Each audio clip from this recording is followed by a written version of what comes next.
And we are, as a people, inherently and historically Wake up. opposed to secret societies, the secret oaths, and the secret proceedings.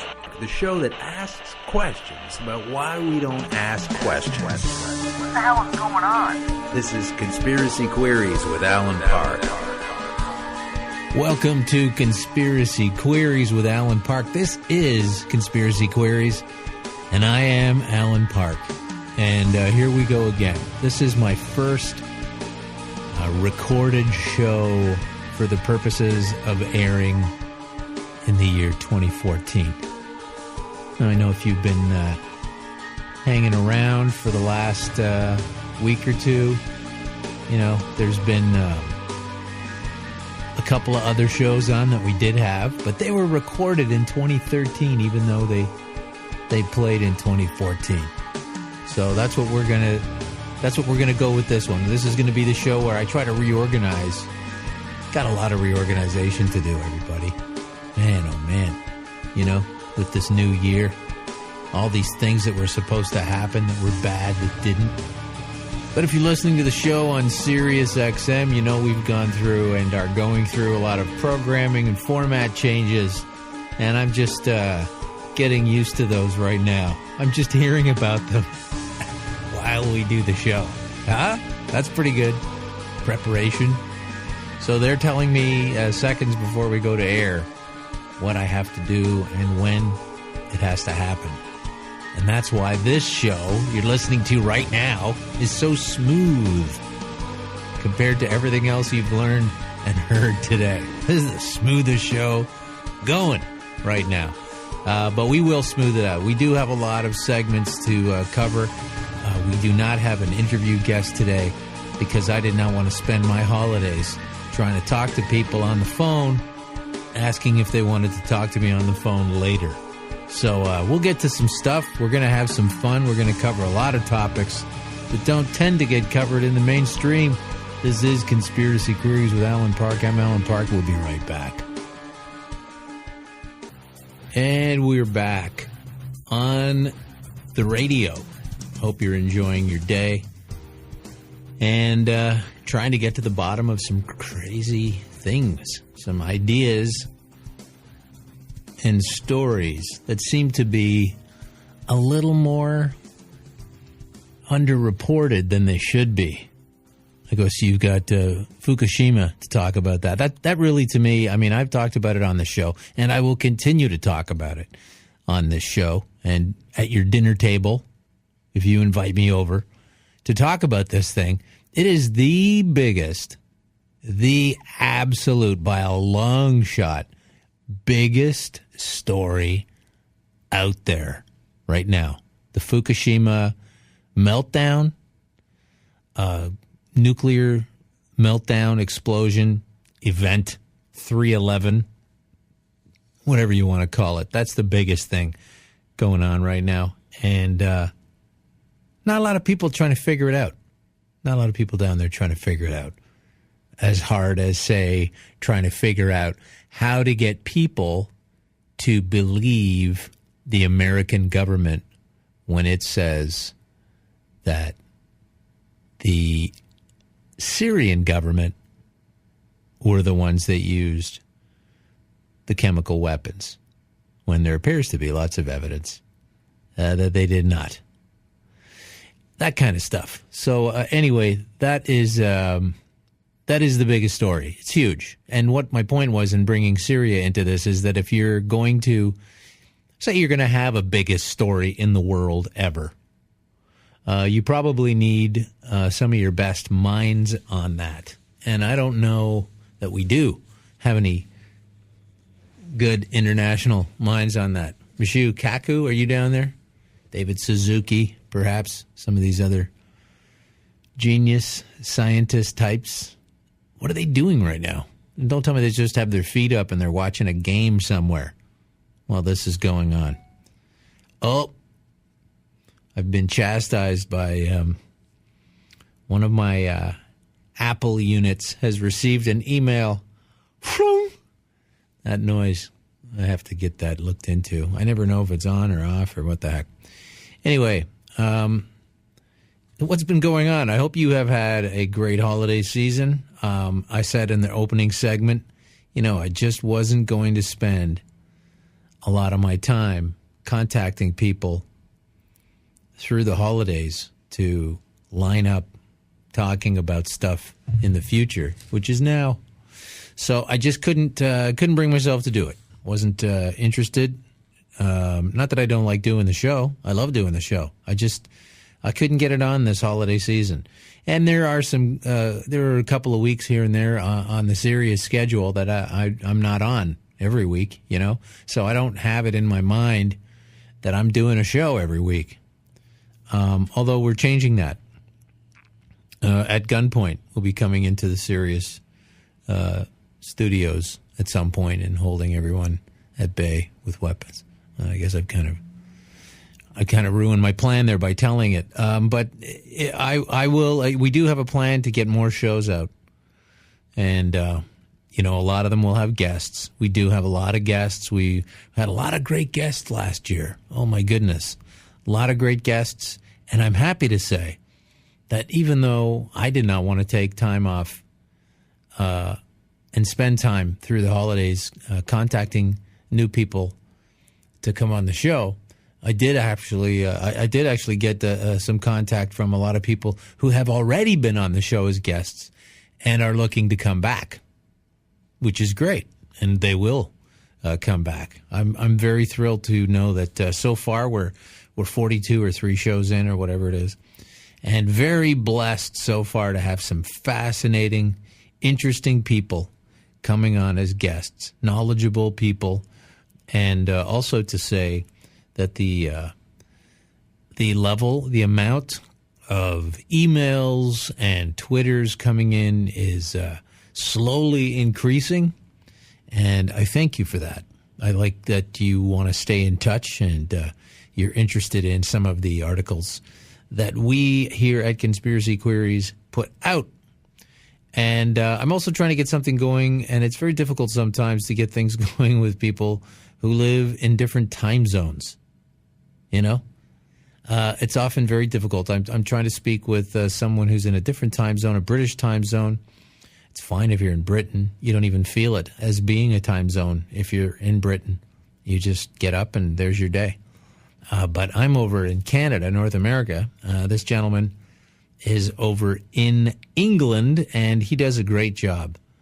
His name is Mick Meaney, and he is the purveyor, master overlord of the website Rebellious Independent News and Film, also known as RINF, which is a pretty funny word on its own, RINF.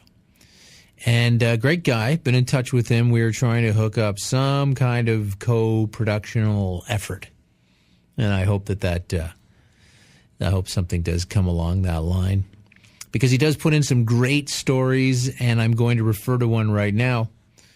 This one is about fracking, and specifically the Mi'kmaq Indian people, the natives of New Brunswick, which is a province in Canada, against the Texas Southwestern Energy Company. This is specifically for McMeany's RINF, Rebellious Independent News and Film. Says, after facing months of protests led by the Mi'kmaq people of the Elsipogtog Nation in New Brunswick, the frackers of Houston-based Southwestern Energy Company have left the province and announced they won't be back before 2015. So that's got to look good. That's got to look good as a win against the Harper crowd, the neoconservatives. And when I say that, of course, I mean also Justin Trudeau, who is doing everything he can on the liberal side of things to shore up his value at the ballot box, whenever that election is. But yeah, SWN, Southwestern Energy Company, left the province of New Brunswick. Too much hassle. So to me, that smells like a bit of a break in the fight, but the battle is not over. SWN said its teams had finished seismic testing and provided no timeline for when and if it would return to fracking for natural gas. They're a little scrambly out there. The purveyors of fracking are getting a little nervous because people are waking up fast as to how terribly disastrous and destructive the fracking procedure turns out to be. Provided, like if you are a kind of person that is finicky enough to enjoy non-flammable drinking water and, non-cancerous elements coming up into your home's pipes. So they're thinking about it. They're trying to figure out, how can we do this without causing the problem that it causes, which is a big problem. And it's why they gave themselves more than a year. The demonstrators who took a stand against fracking are glad to see SWN leave and will now prepare to protest if it decides to return.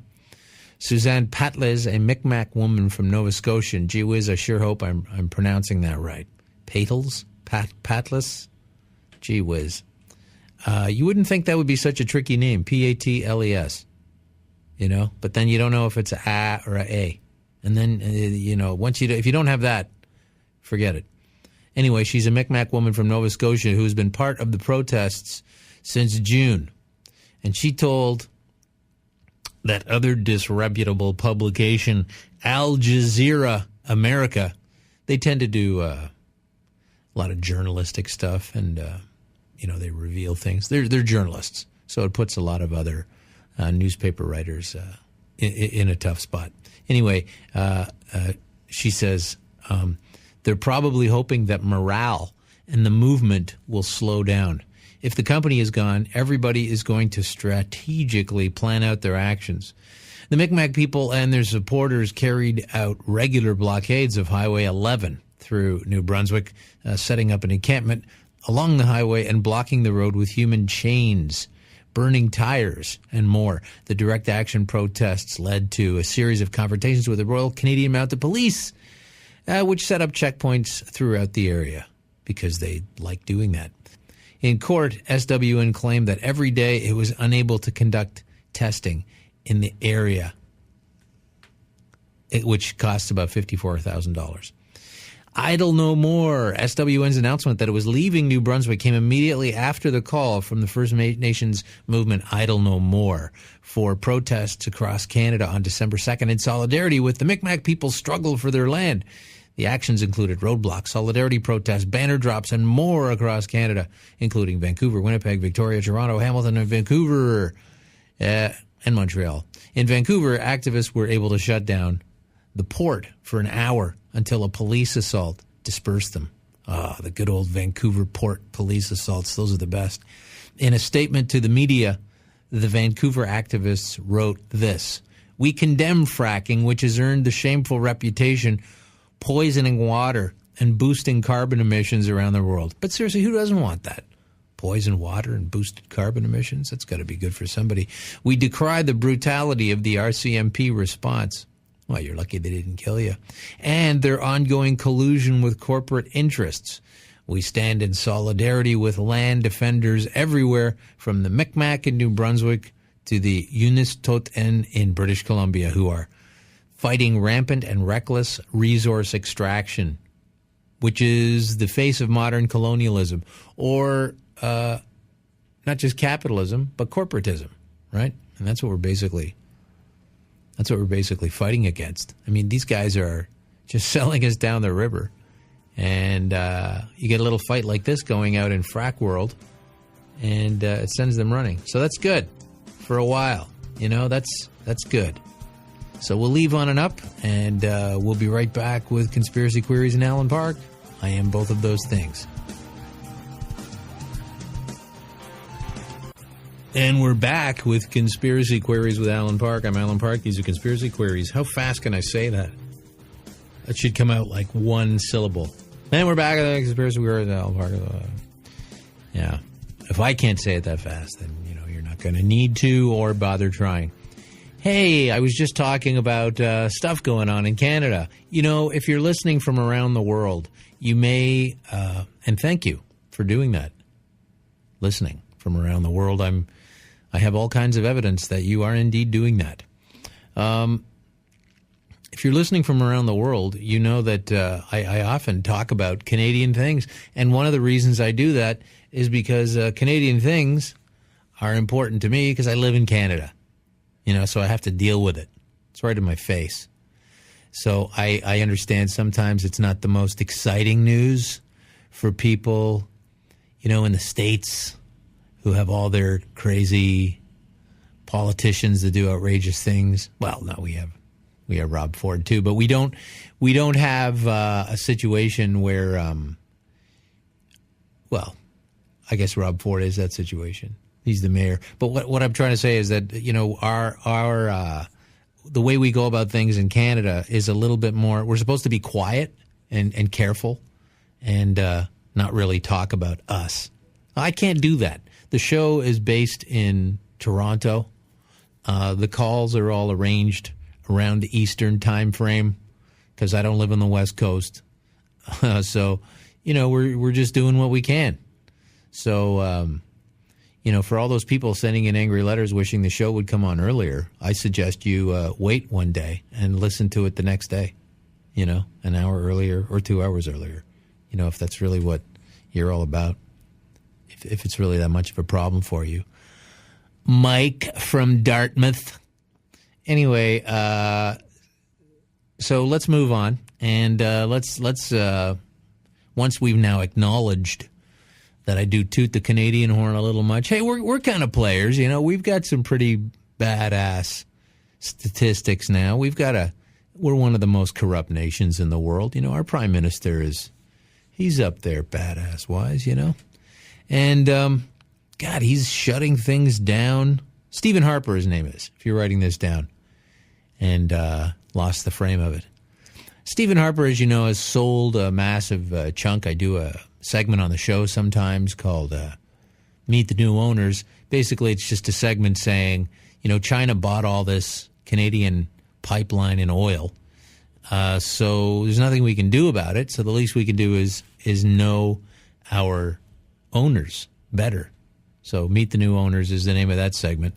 And I guess the point of that segment is I am just so personally exhausted. I am so tired from what I know to be the fallacy that we must constantly spew garbage into the air and waste an unbelievable amount of water so that we can find an inefficient and expensive fuel, which is very toxic and poisonous to us as a species, at a very high rate and subject to massive government tax controls, sucks out an unbelievable amount of our income in the way of fuel, whether it's your home, your vehicle.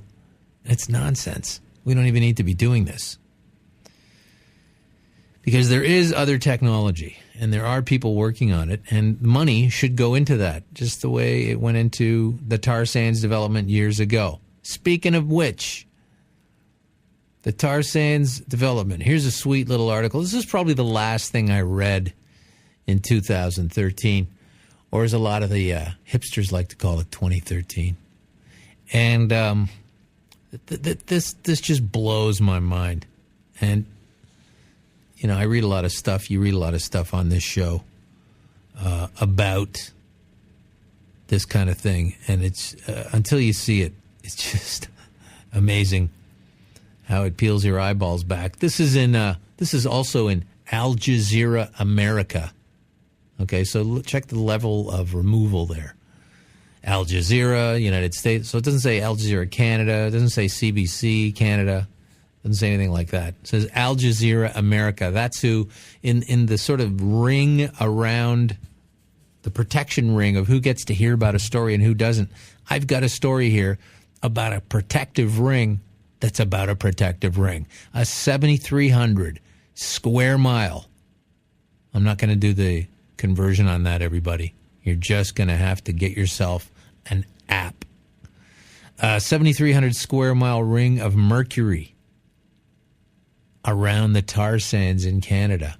What? 7,300 square mile ring of mercury around the tar sands in Canada. This is not the CBC Evening News, and I'm not telling you this story. What I will tell you is how we're getting ready for doing a couple of security touch-ups in Sochi at the Olympics. That's what we're going to talk about on the news, not the 7,300 square mile ring of mercury. So at the risk of sounding like someone who hates my part of the world by quoting Al Jazeera and whatever that sad part of your mind is, where if you don't check out a source that's a little bit different from your own source, maybe you're not that well read. Bitumen in the tar sands being excavated to produce oil is the likely culprit of the mercury deposits. Oh, good. So we don't really exactly know how or where this is coming from.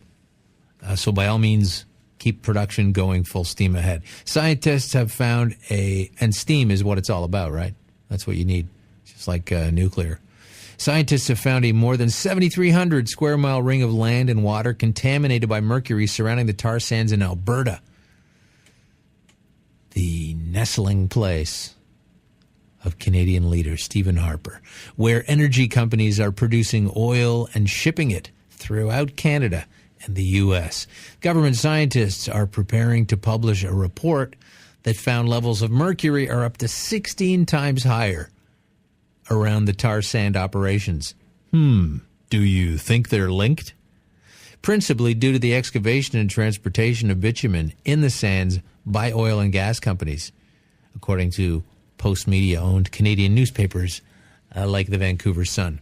Environment Canada researcher Jane Kirk recently presented the findings at a toxicology conference in Nashville, Tennessee. That was probably a fun weekend. Are you kidding me? A toxicology conference in Nashville? Jesus. That sounds like a first-class weekend right there. The revelations add to growing concerns over the environmental impact of mining the tar sands. Many environmentalists charge that extracting oil from the sands will lead to an increase in carbon emissions. Do you really think so? The destruction of land. Okay, once again, our government is behind this. The destruction of the land, water contamination, and health problems for Canadians. Of course, they can't get it more specific than that, but if you're suffering from toxic water, the health problems are really too long to list. That's what happens. So, once they heard that good news in Nashville, it was down to the Elvis room after that. Of course, Elvis was in Memphis, but anyway, it was a Nashville reference. The debate over the tar sands crossed over into the United States when energy company TransCanada proposed the Keystone XL pipeline to transport crude oil to the southeastern U.S. for refining and distribution. Kirk and her colleagues' research shows the development of the tar sands may be responsible for spreading mercury. Maybe. Which can cause a nervous system damage far beyond the areas where drilling and transportation are taking place. You should have seen the nervous system damage that used to take place inside my mom when I was a kid, and I had found a thermometer for the furnace, and because the mercury looked so cool, I just snapped open that little glass chamber, and it was rolling around the concrete floor of our basement. I was having a great time with it. And, when my mom came downstairs, you could say while she was watching me play with that mercury, she had a little nervous system damage herself. The research suggests that the tar sand development with all that mercury has created a ring of mercury contamination. Well, it's around the tar sands excavation, so I would think it's probably connected. With those areas close to the sands showing much higher levels of mercury than before. Why do you have to write stuff like this? Look, it doesn't make sense to me that there's this could be, it's like when 100 people out on the street will see someone stagger out of a nightclub and shoot somebody in the head, and right away he's a suspect. They think it was this guy. But meanwhile, of course it was that guy.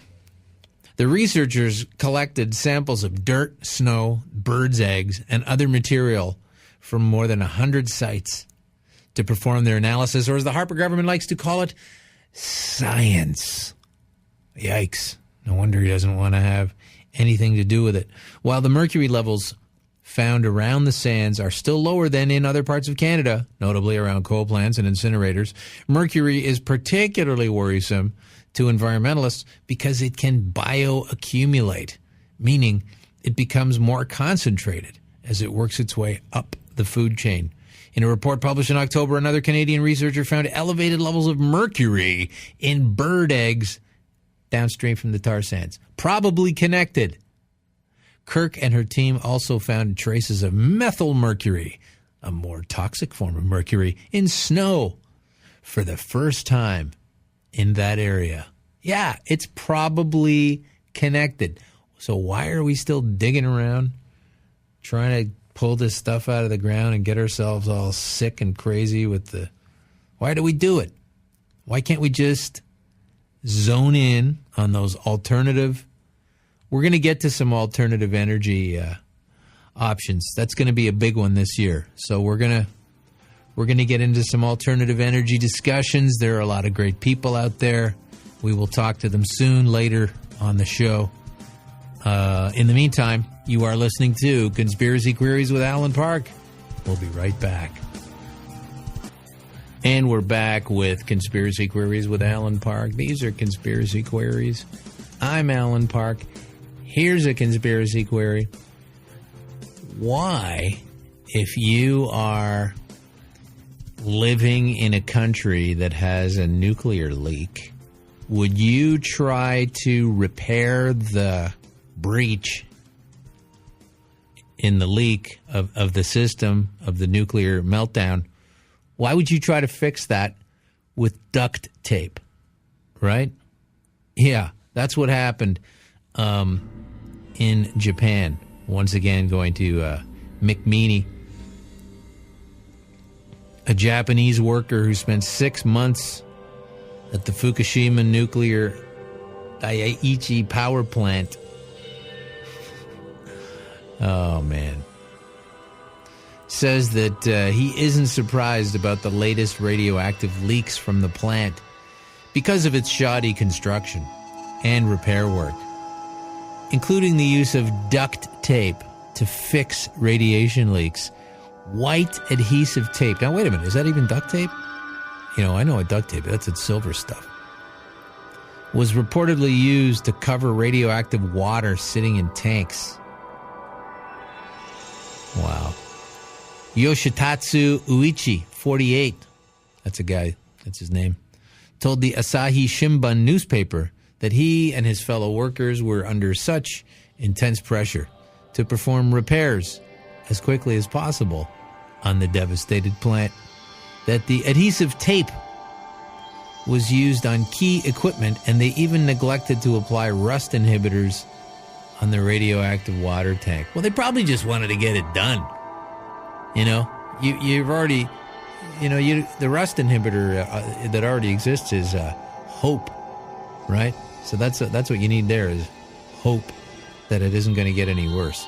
And you smear that all over the thing. And that's how that goes.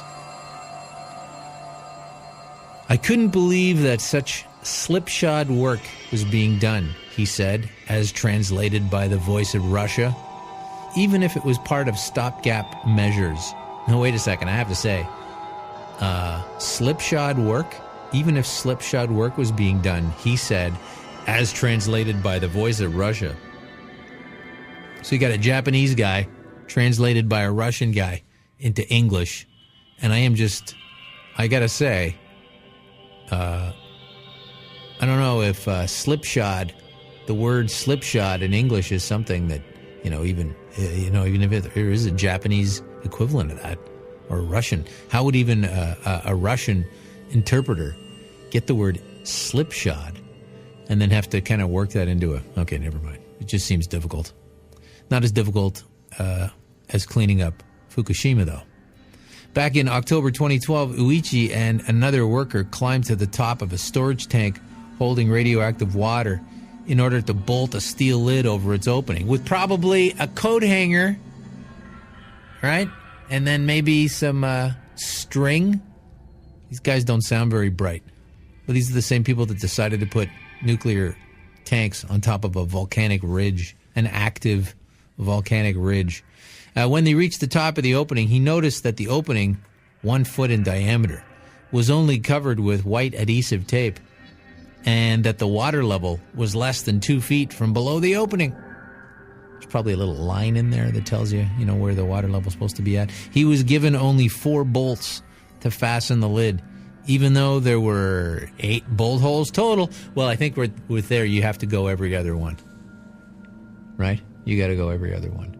So if you have, crucially, 8 holes you got to fill, you got to skip the first one and put in the second, and then skip the third one and put in the fourth. Or do you go right into the first one and skip the second one and put into the third? Are you evens or odds? Give us a call. Our lines are open. Are you evens or odds? No, don't actually call. This isn't one of those kind of shows. He was given only about 4 bolts to fasten, even though there were 8 bolt holes total.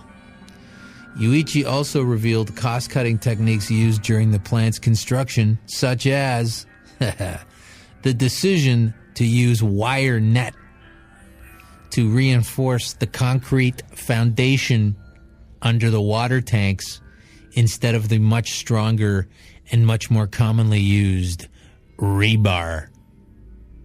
Really? You couldn't get rebar? Really? Couldn't just drive around South America and grab like 10 poles of that off almost everybody's front lawn? Seriously? Couldn't get some rebar together? You had to put it up in chicken wire? And you wonder why the bloody thing tipped over when a wave hit it? Unbelievable. Cost-cutting techniques. How about life-ending techniques? Why is it that these kind of people, I don't understand, this type of person, and by that person, I mean folks that make these kinds of monumentally huge decisions, which then go wrong and cause death, destruction, illness, disease, everything. And just like the financial meltdown of 08, it doesn't seem like any of these hardcore perpetrators, get any time for it. Or have to go to jail. They don't have to do anything. They get away with it. It's the same thing here. It's an unbelievable amount of irresponsibility and the amount of death and destruction that has been jumped up from that corner of the world to the rest of the planet forever. Nobody's in jail. How does that work? I don't get how that works. Because I know that if you stole a $1.29 flower pot from a dollar store and they caught you, you'd probably have a tougher evening than some of the cats at this Tokyo Electric Power Company and Japanese government. Here we go. Here's some more cost-cutting techniques. Furthermore, waterproof sheets were placed over the joints inside the tanks. Sorry, waterproof sheets were placed over the joints? What possible reason? Oh, that was a sealing agent. That was the sealing agent that they used. Cloth on a threaded pipe. Criminals or morons? Honestly, which is it? Uichi's experiences add to the already exhaustive evidence that the nuclear disaster is far more deadly than what TEPCO and the Japanese government suggest, TEPCO being the Tokyo Electric Power Company. A Geiger counter reading of background radiation at a beach near San Francisco shows over 5 times the normal safe level. Of what, beaches in San Francisco? No, of radiation.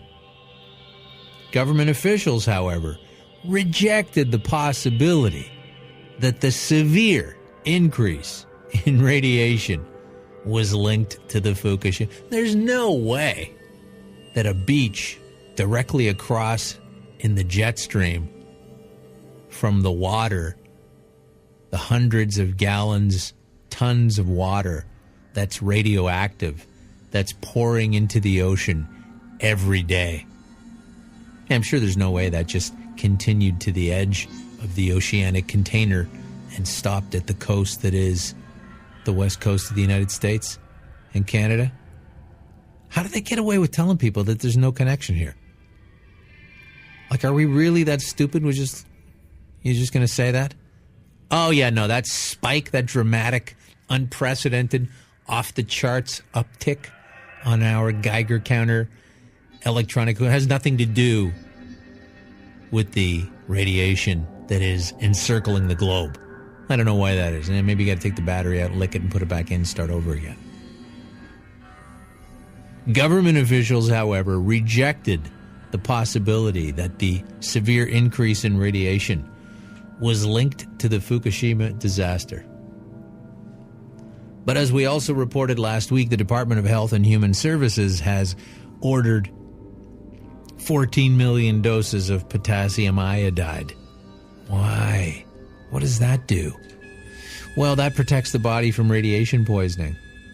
Japanese officials even admitted that the radiation levels surrounding the plant were 18 times higher than they previously reported. Thanks, Voice of Russia. So it's pretty messy over there, as you can see.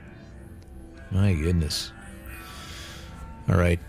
Well, we're going to also wind up speaking to some people who are going to help us with our health and are going to help us with things that we can do to protect ourselves from the spike in radiation that is showing up in Geiger counters all around the world. Well, who cares where it's coming from? I mean, I care, obviously. I don't want it to be from Japan, but it is from Japan. But seriously, how, even if it isn't from Japan, it's from somewhere, and it's radioactive, and you have a Geiger counter, so you should be protecting yourself against it. Now, that's what you're going to do. We're going to bring on some people further into the year that are going to help us with that and ask questions about those types of things. We're going to be asking some more questions in just a couple of minutes. Come back, won't you? This is Conspiracy Queries with Alan Park. And we are back, and we're back right now. Okay, that's just background radio talk for, you know, when they're telling someone that it's going to be a while, they kind of hold their fingers up and point, and, you know, they make these funny faces. You don't care. You're just listening. I understand. All right. Man, is it ever cold, huh? I don't care where you are right now. You're listening to this. You can hear this right now. It's cold.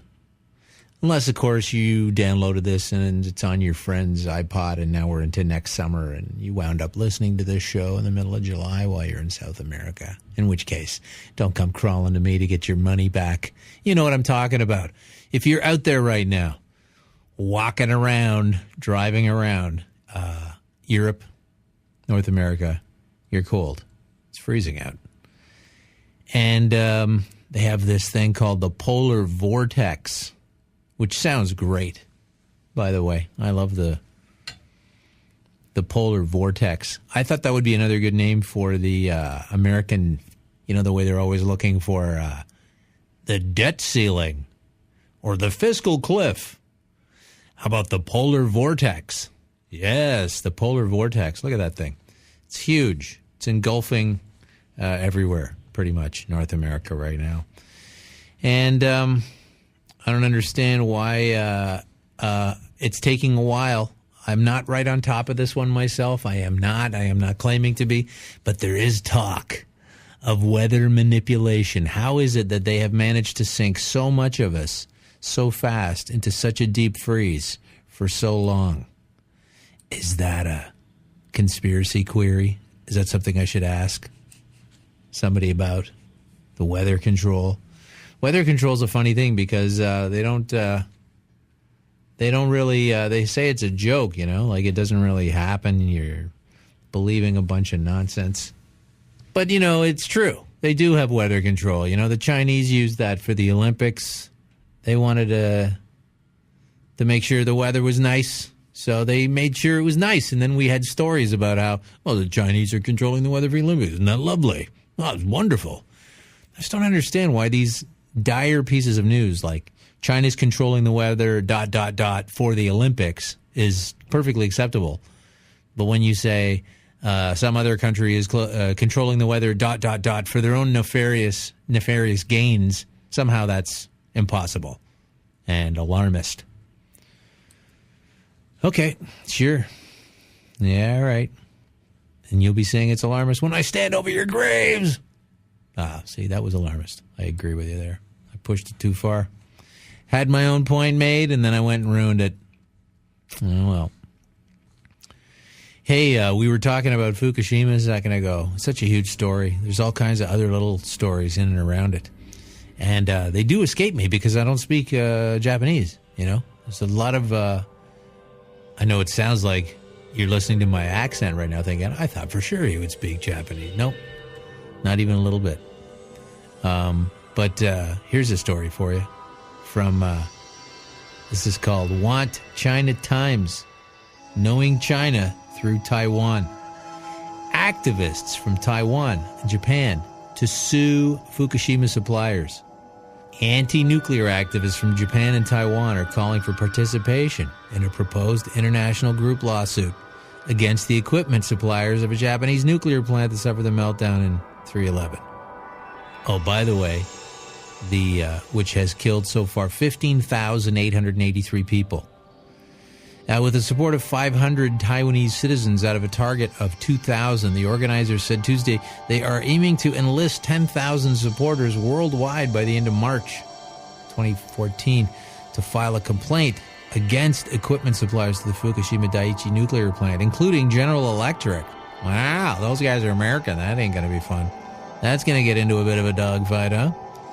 Toshiba and Hitachi. At least those are Japanese. They're keeping that at home. Shinmin. Now you're driving along. You just heard me. You're thinking, what did he say? Did he just hiccup? No. This is the guy's name.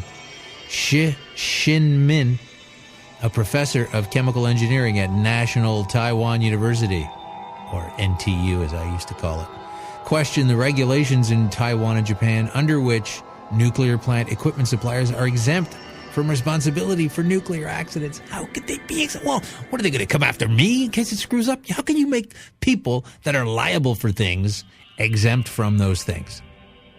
That's where we're at.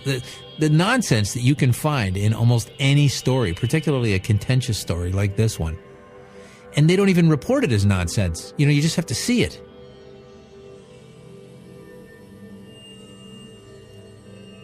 Yeah, it does not make sense that only the nuclear plant operator and the government are held accountable for compensation in the event of a nuclear accident, while equipment suppliers are not. Safety becomes less of a concern compared to financial considerations. Financial considerations. That, by the way, is everything. If you haven't figured that out yet. Do I sound like I'm happy about it?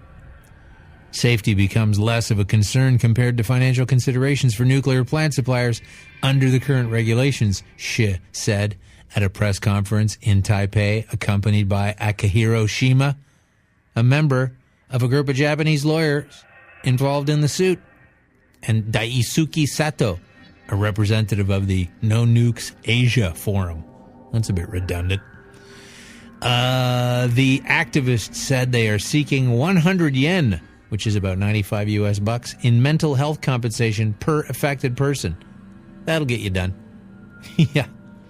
It's nothing like enduring the worst nuclear meltdown of the history of mankind, and then sometime later they give you 100 bucks. There you go. Adding that rather than the sum of damages sought, they're trying to shake the perceived protection given to nuclear equipment manufacturers. Yeah. Rather than the sum of damages sought, they're trying to shake the perceived protection. The perceived protection that you're giving them by only charging them $100. No, the activists are getting $100. So that is a pretty good deal. Taiwan and Japan are in the same boat regarding the Fukushima Daiichi plant issue. since some of the equipment in Taiwan's nuclear plants are supplied by Japanese manufacturers, Xi said. Some of the equipment of all three existing nuclear plants in Taiwan is manufactured by General Electric. Can't wait to hear that part of the fight. The nuclear activists will later leave Taiwan to garner support in other countries, including the Philippines, India, South Korea, and Germany. So that is what is going on there. Yikes. And their yeast, they got yeasty rice and nuts over there now in Taiwan. I don't know what that's connected to. Just gross stuff all the way around. Eh? Yeasty nuts. You want me to read that? All right. Look, I'm doing what I can here, ladies and gentlemen. It's been a long, difficult holiday season. I'm just trying to get back on top of my feet. You know, I thought you'd want to ease in on it a little bit. Didn't think you were going to want to go full hard, you know, like 10 interview guys in one episode. Just back off a little bit. Okay? I'm feeling the tension. You know, I get emails from people who like the fact that the show is generally pretty much about one topic, you know, whenever I have a guest on. And then sometimes when I also get an email saying, gee, I wish you could cover more topics than just the one guest talking about the one thing. So you can't please everybody. Cannot be done. So I'm going to talk to the guest sometimes on my own, and we will talk about, you know, whatever we want to talk about. Stop telling me. Well, not stop telling me. I do actually say, tell me what your criticisms are. But if a criticism is the same as a compliment, then I don't know what to do. Honestly, if it's the same thing. Hey, great looking hat. Thank you. Your hat's ugly. Okay. Like, you know, what do you do with that? Anyway, let's just jump into from the same publication, because you were asking me about it. High levels of fungus found in red yeast rice nuts in Taiwan. So basically, everything you can eat has fungus in it. Apparently, there was none found in any of the mushrooms, which was quite unusual. 4 samples of food products sold in Taiwan markets have been found to be contaminated with high levels of mycotoxins, a naturally occurring chemical composed by fungus, according to tests results released by the country's Food and Drug Administration. So you hear that? If you're traveling to Taiwan, please keep away from the red yeast rice and the nuts in Taiwan. You're going to be in a world of hurt. Just back off now, and you can thank the show later on. All right. So now we are moving into the closing segment of the show, ladies and gentlemen. The closing segment of a new formulaic show. Formulaic? It's not formulaic. It's just that, you know, you got certain things going on we have to adhere to. People selling things at a certain time of day, etc. So we have a new format now. So that is why I am segmented. That is why you are listening to segments. Okay? All right, so we're going to wrap this one up pretty soon. I would like to thank Victoria, who works tirelessly at the show here at Sirius, putting it together. And also everybody who was around and came on board and became either a Facebook friend or a Twitter follower, whatever you did in 2013. It was great. I appreciated it. You joined on board. You got into it with me, and I am so grateful, and I promise you we are going to have some fascinating conversations with some wonderful people over the next coming weeks and months and years, hopefully. So thank you for listening to Conspiracy Queries. My name is Alan Park. These were the Conspiracy Queries. We will be back later on SiriusXM 167 and in the ether always. Thanks for listening to Conspiracy Queries with Alan Park. Please offer comments or complaints by emailing conspiracyqueries@gmail.com or on Twitter @con_queries or at our website, conspiracyqueries.com. Thanks for listening.